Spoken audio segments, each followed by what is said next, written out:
무소부재나 전지전능과 같은 속성은 하나님에게만 보이는, 또 하나님에게만 있는 속성이지요. 그런가 하면 하나님과 사람에게서 공통으로 찾을 수 있는 공유적인 속성이 있습니다. 그러니까 예를 들면 인자와 성실, 의로움과 공의, 이런 것들이 있죠. 그 외에도 여러 가지 다양한 것들이 있습니다. 그런데 우리가 알지만 이렇게 하나님에게서 나타나는 공유적인 속성은 참으로 아름답고 완전합니다. 그러나 우리에게서 나타나는 공유적인 그런 속성의 모습은 언제나 아름답지만은 않은 것 같습니다. 그리고 불완전할 때가 많지요. 전도서 기자가 죽은 파리들이 향기름을 악취가 나게 만든다라고 전한 바와 같이 하나님이 주신 좋은 속성들이 패역과 거짓, 불의와 부정으로 변질될 수 있는 것입니다. 그렇기 때문에 하나님께서 주신 이 귀한 속성들을 저와 여러분이 잘 가꾸어서 아름답게 빛내며 하나님을 영화롭게 해야 하겠습니다. 무엇보다 저와 여러분이 만나는 그 사람들에게 유익을 줄 수 있는 저와 여러분이 되어야 하겠습니다. 지난 시간에 우리는 다윗이 자신을 둘러싼 그 환경의 움직임과 변화를 쫓아가는 것이 아니라 하나님 앞에 나아가 엎드려 뜻을 구하는 그 모습을 우리가 함께 보았습니다. 오랜 기다림과 험악했던 시간이 속히 왕좌를 취하려고 하는 그런 어떤 욕망을 불러일으켰을지 모르겠습니다. 그러나 그는 하나님 마음을 구하고 여쭈었죠. 무엇보다 그 하나님의 뜻이 밝히 드러났을 때 즉시 순종함으로 반응했습니다.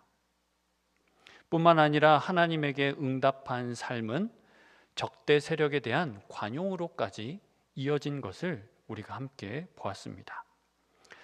따라서 오늘 우리가 그리스도인으로서 하나님에게 순복하는 인생으로 세상에 이 하나님의 선함을 나타내는 그러한 삶을 살아가야 함을 함께 나누었지요. 오늘 본문에 보면 사울왕 사후에 이제 다윗은 유다 족속의 왕으로 기름 부음을 받습니다. 그리고 그 외 이스라엘 모든 족속은, 그러니까 사울에게 속했던 족속들이죠. 이들은 사울의 아들인 이스보셋과 함께 하는데 이 사울의 집과 다윗의 집 사이에 계속해서 전쟁이 이어집니다. 다툼이 끊임없이 일어나고 있는 것이죠. 그런데 이 전쟁 가운데 사울의 군대 장관인 이 아브넬의 세력이 점점 커져만 갔습니다. 그러다가 사울의 후궁과 연관된 그런 사건으로 둘 사이에 불화가 생기고 결국 아브넬이 이스보셋을 떠나 다윗에게로 가게 됩니다. 이때 다윗의 군대 장관인 요압이 자신의 죽은 동생에 대한 복수심으로 이 다윗도 모르게, 또 다윗이 명령하지도 않았는데 이 아브넬을 살해합니다. 그리고 이스보셋도 자신의 군 지휘관 2명에게 살해당하는 그런 일들이 오늘 본문에, 우리가 읽었던 이 본문 그 중간에 기록이 되어 있습니다. 그래서 여기서 우리는 이 권력의 욕망에 사로잡힌 그 인간의 모습을 봅니다. 자기가 모시는 이 왕에 대한 충심을 다 잃어버렸지요. 그래서 자기 힘과 칼만 믿고 마음대로 행하면서 심지어 다른 사람의 생명을 해하기까지 한 것을 보았습니다. 그런데 이보다 더 근본적인 문제가 있습니다. 더 심각한 거죠. 그건 뭐냐면 하나님을 의식함이 없다고 하는 사실입니다. 누구를 의식함이 없다고요? 그렇습니다. 하나님을 의식함이 없기에 지금 이러한 일들이 막 드러나고 있는 겁니다. 하나님의 시선과 마음을 다 잃어버렸지요. 그러니까 하나님이 그들의 안중에 없으니 사람이 보이겠습니까? 안 보이죠. 그냥 없애버리고 마는 겁니다. 자기 자신을 속임으로 자신의 모든 행위가 정당하다고 그렇게 생각을 하면서 행동으로 이어가고 있습니다. 그래서 요압이 어떻게 합니까? 자기 내면의 그 복수심은 잘 이렇게 감추고, 이 아브넬이 다윗 진영을 살피러 왔다고 하는 그런 명분을, 그럴듯한 명분을 세워서 아브넬을 순식간에 죽여버립니다. 그래, 이러한 모습들을 보면서 오늘 저와 여러분이 혹시라도 이런 하나님의 시선과 하나님의 마음을 잃어버렸다고 한다면 다시 찾아야 되죠. 다시 회복해야 하는 겁니다.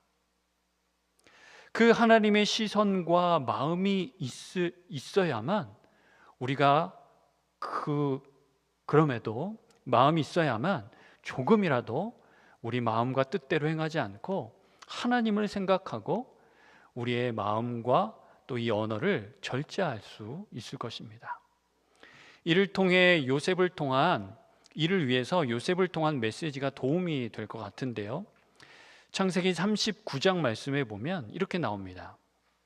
그 후에 그의 주인의 아내가 요셉에게 눈짓하다가 동침하기를 청하니 요셉이 거절하며 자기 주인의 아내에게 이르되 내 주인이 집안의 모든 소유를 간섭하지 아니하고 다 내 손에 위탁하였으니 이 집에는 나보다 큰 이가 없으며 주인이 아무것도 내게 금하지 아니하였어도 금한 것은 당신뿐이니 당신은 그의 아내임이라. 그런즉 내가 어찌 이 큰 악을 행하여 하나님께 죄를 지으리까? 이야기합니다. 주인에게는 물론이고 내가 어찌 이 큰 악을 행하여 하나님께 죄를 지으리까? 지금 누구를 의식하고 있는 겁니까? 그렇죠. 네, 그겁니다. 주인이 허락한 권한을 행사하지만은 그 권한으로 주인을 무시하거나 넘어서지는 않습니다. 분명하죠. 그리고 무엇보다 이 주인 위에 더 높이 계신 분, 자신의 참 주인이신 하나님을 늘 의식하며 살아갑니다. 그래서 말하지 않습니까? 내가 어찌 이 큰 악을 행하여 하나님께 죄를 지으리까? 이렇게요. 눈에 보이지 않는 하나님이라고 하여서 함부로 말하거나 자기 마음대로 행동하지 않는다는 것입니다. 그래서 우리 영혼의 참 주인이신 하나님, 저와 여러분의 참 주인이신 하나님, 바로 그 하나님의 시선과 마음을 품고 진실한 삶을 살아가는 오늘 저와 여러분이 되어야 하겠습니다. 이 다윗이요, 요압 때문에 매우 난감한 상황에 지금 빠져버렸습니다. 그래서 지금 그가 벌려놓은 이 일을 수습하고 풀어가며 먼저 무죄함을 선언하죠. 자신과 자신의 왕국이 지금 당한 이 일에 대하여서 무죄함을 선언하고 이 모든 죄가 요압과 그 가문에 돌아가기를 저주를 합니다. 그래서 사람들에게 자신의 무죄함을 분명히 하고 이 아브넬과 이스보셋의 살해당함으로 인해 두려움이나 적대적인 이런 마음들을 해소해 주어야 한 것이죠. 이를 위해서 다윗이 어떠한 일을 행하나요? 오늘 본문에 보면 아브넬의 장례식을 진행합니다. 사무엘하 3장 31절에 보시면 다윗이 요압과 및 자기와 함께 있는 모든 백성에게 이르되 너희는 옷을 찢고 굵은 배를 띠고 아브넬 앞에서 애도하라 하니라. 다윗 왕이 상여를 따라가, 이렇게 이야기합니다. 그러니까 지금 이 장례를 누가 지금 주도하는 거예요? 맞습니다. 다윗 왕이 직접 이 장례를 주관하고 주도하고 있습니다. 그런데 여기서 이제 볼 거는요, 다윗이 아브넬을 애도하기를 선포를 하는데 자신은 물론이고 요압 그리고 자기와 함께하는 모든 백성에게 지금 이 자리에 나오라고 합니다. 참여하기를 또 소집령을 내린 것이죠. 다 나오라 이야기합니다. 그러니까 다윗이 주도하는 장례식이기 때문에, 그리고 소집 명령을 내렸기 때문에 요압이 따라가지 않을 수 없었습니다. 그 상여 뒤에 다윗이 앞장서고 그 뒤에 요압이 따라가고 있는 그 모습이죠. 그러면 지금 이 요압의 얼굴이 어떠했을까요? 또 마음이 어떠했을까요? 이전에 자기가 아브넬을 죽임으로 개인적인 복수도 실현하고 무엇보다 다윗이 왕좌를 차지할 수 있도록 내가 큰 공을 세웠지라고 이렇게 만족하며 스스로 대견했을지 모르겠습니다. 그런데 그것은 피해 복수를 계속해서 불러일으키는 일이었죠. 개인적인 손을 떠나서 이제는 왕국이 이 죄에 대한 책임을 져야 하는 일이 되어버린 것입니다. 그래서 지금 이 아브넬의 그 상여를 다윗의 뒤를 쫓아가며 자기 행위로 인한 부끄러움을 당합니다. 책망을 마주합니다. 다윗은 단지 정치적인 요식 행위가 아닌 진심으로 이 일에 참여하여 수습을 하고 있는데요. 우리가 본문을 통해 함께 보면요. 32절 하반절에 아브넬의 무덤에서 왕이 소리를 높여 울고, 33절 상반절에 보시면 왕이 아브넬을 위하여 애가를 지어 이르되, 또 35절에 보시면요. 석양의 뭇백성이 나와 다윗에게 음식을 권하니 다윗이 맹세하여 이르되 만일 내가 해지기 전에 떡이나 다른 모든 것을 맛보면 하나님이 내게 벌 위에 벌을 내리심이 마땅하니라 하매. 지금 다윗이 뭐 한 겁니까? 울죠. 그 다음에 추모사를 지어서 지금 거기 앞에서 낭독하지요. 또 마지막에 뭐 했어요? 금식합니다. 내가 음식 입에 대지 않겠다. 그러니까 책임자다운 그런 모습과 행동을 지금 드러내 보이고 있는 것입니다. 이러한 모습을 통해서 유다를 넘어 이스라엘의 통치자가, 참된 통치자가 누구인지 명확해지고 있는 것입니다. 그래서 오늘 본문의 기록자는 이때부터 다윗을 왕으로 표현하며 서술하고 있습니다. 물론 이미 기름 부음을 받은 유다의 왕이었지만 참된 통치자가 새롭게 탄생하는 순간입니다. 그래서 누구보다도 백성들이 보고 느끼며 알았지요. 그래서 36절 37절에 이렇게 말하지 않습니까? 온 백성이 보고 기뻐하며 왕이 무슨 일을 하든지 무리가 다 기뻐하므로 이날에야 온 백성과 온 이스라엘이 넬의 아들 아브넬을 죽인 것이 왕이 한 것이 아닌 줄을 아니라. 여기서 반복되는 구절이 있습니다. 36절에 뭐가 반복되나요? 온 백성이 보고 뭐 했대요? 기뻐하고, 또 왕이 무슨 일을 하든지 우리가 다 기뻐함으로. 그겁니다. 그러니까 백성들이 기뻐했다고 하는 말이 두 번이 반복이 되는데 이것은 확증의 뜻이죠. 그저 감정 표현만을 뜻하는 것이 아니라 다윗을 이제 우리 왕으로 인정한다. 다윗을 이제 우리 왕으로 인정하고 받아들인다라고 하는 의미의 표현인 것입니다. 사람들은 다윗이 요압의 일을 모른 척하거나 조용히 덮어두려 하지 않았음을 지금 본 것입니다. 아브넬을 죽일 의도나 그러한 명령을 내리지 않았음도 분명히 보았습니다.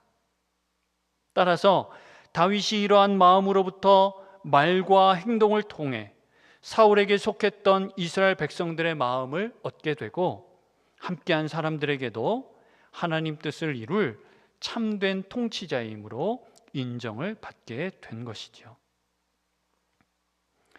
그런데 저와 여러분이 오늘 본문을 읽고 마주하면서 이 모습이 계속 이렇게 마음에 걸립니다. 그게 뭐냐면 다윗이 이렇게 온 이스라엘의 왕이 되기까지 참 많은 피를 흘렸다고 하는 겁니다.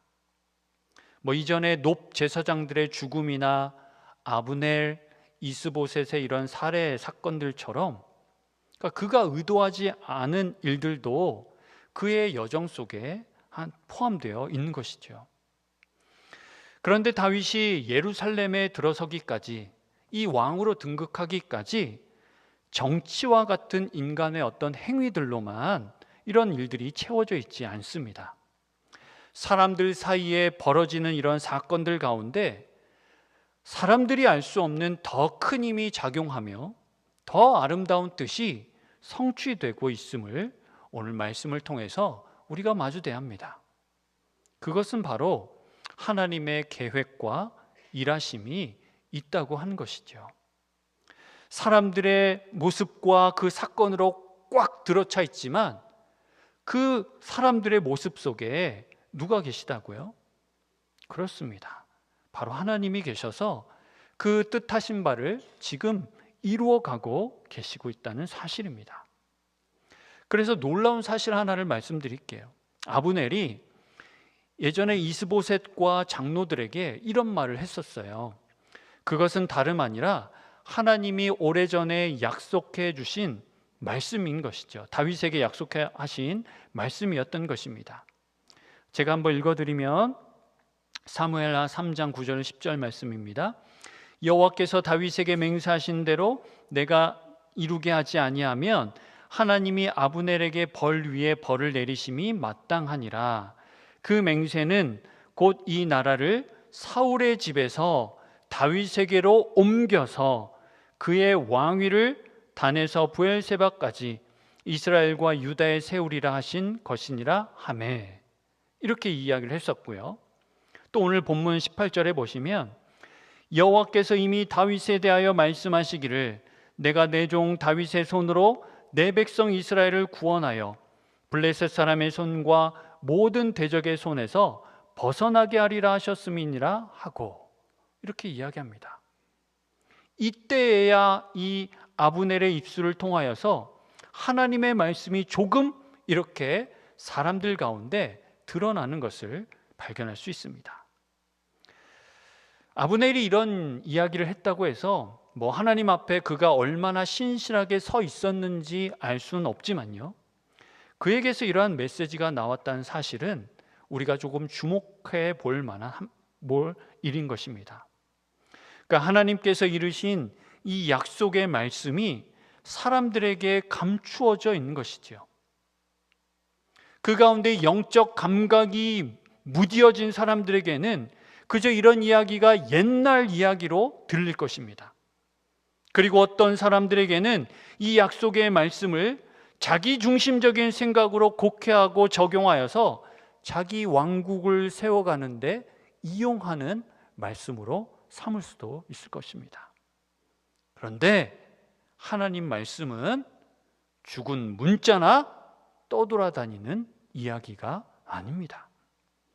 사람들 사이에 분명히 존재하며 사건 속에서 움직이고 사람들의 그 중심과 본심을 뚫고 하나님이 뜻하신 바대로 성취를 향하고 있다는 사실입니다. 따라서 오늘 저와 여러분이 하나님께서 주신 이 약속의 말씀을 어디엔가 이렇게 던져버리고 묵혀두지 않아야 하겠습니다. 그렇게 하시는 분 안 계시지요? 예. 마치 숨겨진 보물을 찾듯이 샅샅이 찾아내는 그 마음처럼 내가 마주하는 삶에 이 역사하고 계시는 하나님 말씀을 만나야 하는 것이죠. 우리가 만나는 그 사람들, 내가 경험하는 그 사건들 속에 움직이고 있는 그 하나님의 말씀을 오늘 저와 여러분이 발견해야만 한 것입니다. 그런 것도 없이 우리가 어떻게 하나님을 믿는다고, 하나님 따라간다고 그렇게 말하며 오늘 내일을 살아가야 하겠습니까? 아닌 것이지요. 이 하나님의 말씀이 분명히 우리들 사람들 사이에 있습니다. 내가 경험하는 그 사건들 속에 지금 일하고 있는 것입니다. 신명기 말씀에 따르면요, 모세가 이제 왕의 규례에 대해서 이야기를 합니다.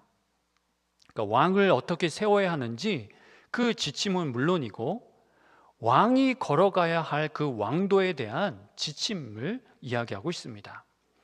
그런데 마지막에 이러한 내용이 담겨 있는데요, 한번 함께 보실까요? 신명기 17장 말씀인데요, 18절 20절 말씀인데 역시나 이 말씀을 함께 우리 한번 읽어볼까요? 네, 화면을 참조해 주시고 함께 읽어보겠습니다. 시작.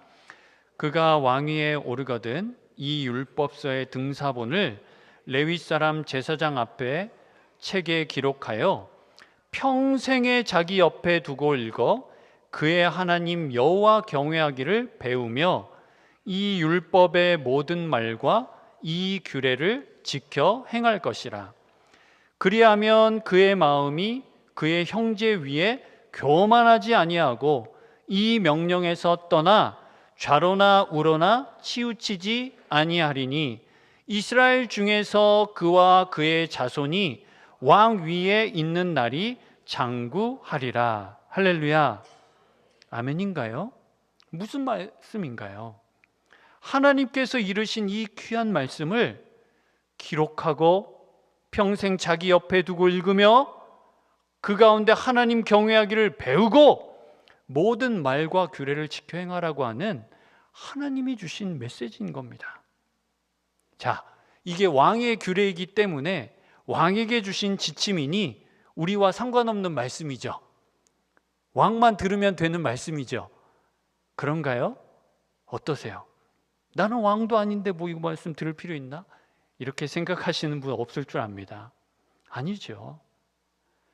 하나님께서 이르신 말씀을 가까이 하는 것이 하나님을 경외하는 겁니다. 하나님 말씀을 기록하며 읽고 지켜 행함이 하나님께서 부르신 인생이 응답해야만 하는 일인 것입니다. 이야기의 흐름이나 이 책을 읽는 독자들 역시 지금 다윗이 이스라엘의 통치자로 등극하는 그 일에 마음이 쏠릴지 모르겠습니다. 향하고 있죠. 그런데 우리가 알지만 다윗이 온 이스라엘의 왕이 된 것은 완성이 아닌 이제 새로운 시작을 말합니다. 그가 왕이 되기까지 있었던 사람들의 피 흘림이 이제는 백성을 돌봄으로 전환되어야 한 것이죠. 그래서 피 흘림은 더 이상 무고한 사람들의 그런 피 흘림이 아니라 블레셋으로부터 대적들로부터 이스라엘 백성을 지키고 보호하는 일에 흘려야 하는 피 흘림이 되어야 한 것입니다. 아브넬이 죽고 사울에게 속한 이스라엘 백성이 다윗에게로 나오는데요, 자신들의 왕좌에 오르기를 이제 다윗에게 설득하는 처지가 됩니다. 입장이 됩니다. 그래서 1절 하반절에 그들이 이렇게 말해요. 보소서, 우리는 왕의 한 고륙이니이다. 여기서 고륙이라는 뜻은요, 핏줄의 의미를 말하지 않습니다. 아니, 그것보다 우리는 하나님께서 세우신 언약 공동체입니다. 이거를 지금 드러내 보이고 있는 거예요. 우리는, 당신과 우리는 하나님께서 세우신 언약 공동체이니 그것을 기억해 주십시오라고 하는 뜻입니다. 그동안 당신과 우리가 함께했던 그 관계성을 생각해 주십시오라고 하는 뜻입니다. 네. 사울이 왕이었을 때에도 왕으로서 마땅히 해야 할 일들을 한 실제적인 왕은 바로 당신이었습니다. 이스라엘의 군대의 지도자는 바로 다윗 당신이었습니다 라고 지금 강조하면서 말하고 있습니다. 그래서 최종적으로는 하나님께서 선포하신 말씀을 언급하며 이러한 왕이 되어주기를 요청하고 있지요. 사무엘하 5장 2절 하반절 말씀입니다. 여호와께서도 왕에게 말씀하시기를, 여기서 또 나오지요. 하나님이 당신에게 말씀하셨습니다. 인용하고 있어요. 내가 내 백성 이스라엘의 목자가 되며 내가 이스라엘의 주권자가 되리라 하셨나이다. 이렇게요. 그러니까 사람들의 정치적인 결정이 아니라 지금 당신은 하나님이 우리에게 세워주신 왕입니다 라고 그 하나님이 뜻하신 바를 이루신 결과가 바로 당신입니다 라고 하는 것을 드러내고 있는 이야기입니다. 우리가 잘 알고 있듯이, 또 앞서 보았듯이요, 선지자 사무엘 앞에 이세 아들들이 쭉 이렇게 서 있었는데 그 가운데 다윗은 없었지요. 예. 뭐 하고 있었어요? 어디 갔어요? 맞아요. 목자로서 양을 지키고 있었습니다. 때로 아버지의 양을 그렇게 지키다가 사자나 곰이 와서 이 새끼를 물어가면 끝까지 쫓아가서 그 새끼를 구해오고 그것들을 쳐서 죽였지요. 그렇기 때문에 하나님께서는 이 양을 지키는 목자를 들어서 지금 온 이스라엘의 목자로 세우고 계신 겁니다.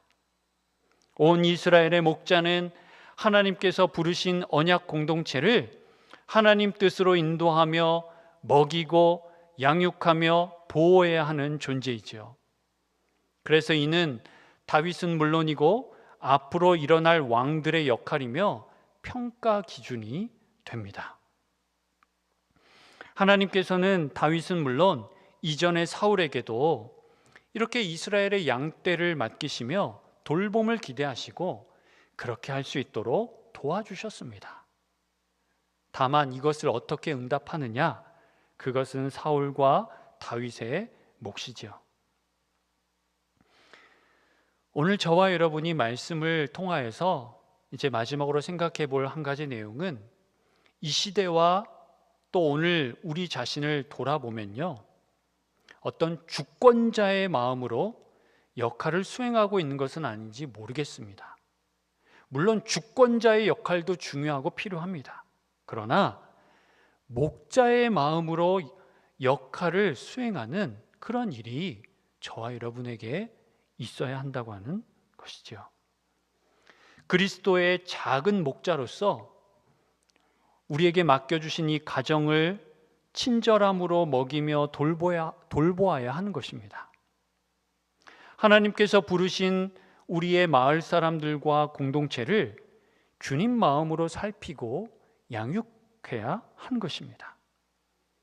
하나님이 바라보시는 지역 사회와 또 더 확장해서는 나라와 열방을 위해 기도하며 하나님에게로 인도해야 한 것입니다. 이러한 일들이 바로 하나님이 우리에게 이러한 일들을 위해서 저와 여러분을 부르셨고 이러한 일들을 감당할 수 있도록 도와주신 것이죠. 얼마 전에 옆에 초등학교 공개 수업이 있어서 잠깐 참여를 했었는데요. 도덕 교과 시간이었습니다. 우리가 살고 싶은 세상 만들기라고 하는 그 주제로 내용이 진행이 됐는데 가만히 보니까 교사의 일방적인 강의가 아니라 아이들이 질문하고 사고하며 참여하는 그런 방식의 수업이 진행이 되었습니다. 학급에서부터 어떻게 하면 우리 학급을 좀 더 좋은 곳으로 만들 수 있을까?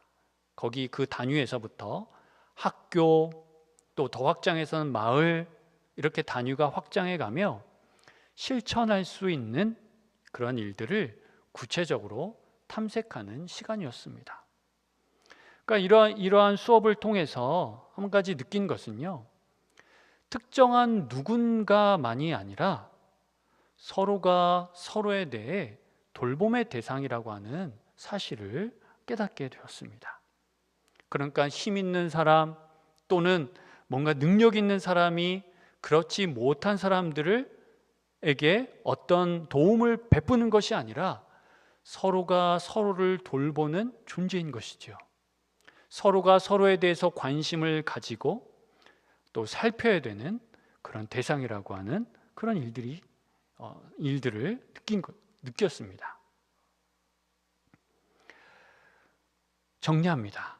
다윗을 이스라엘의 목자로 부르신 하나님께서는 오늘 저와 여러분을 그리스도의 작은 목자로 부르고 계십니다. 우리에게 이러한 귀한 영혼들을 맡겨주시며 그 그리스도의 마음으로 이들을 돌보기를 원하고 계시죠.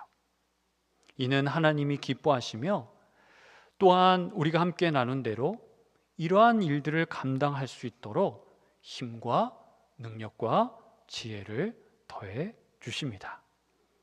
그러면 우리가 속해 있는 그곳이 우리를 통하여서 조금 더 아름다워지고 조금 더 하나님께서 함께 하시는 그런 은혜의 공간이 되지 않을까 싶습니다.